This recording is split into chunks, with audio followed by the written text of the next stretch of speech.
নিজেকে প্রমাণ করেছো।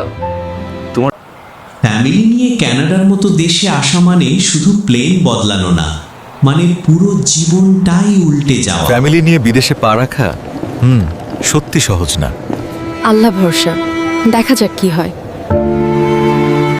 নিজের কথা ভাবার সময় নেই। পুরনো বন্ধুরা ধীরে ধীরে দূরে সরে যায়, আর নতুন দেশে নতুন বন্ধু, সেটা যেন বিলাসিতা। নতুন মানুষ, নতুন নিয়ম। এখানে কেউ আমার কষ্ট বোঝে না। রাতে বাসায় ফেরা, ক্লান্ত শরীর, ভারী মন।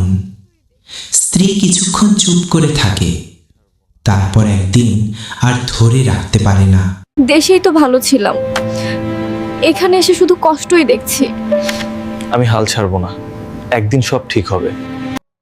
6 মাস যায়, 1 বছর যায়, 2 বছর যায়।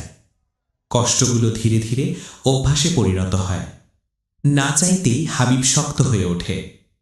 একদিন খেয়াল হয় চাকরি আছে, বাচ্চারা স্কুলে মানিয়ে নিয়েছে, সংসারটা কোনোভাবে দাঁড়িয়ে গেছে। হাবিব, তুমি কানাডাতে নিজেকে প্রমাণ করেছো। তোমার বিশ্বাসটাই আমার শক্তি ছিল।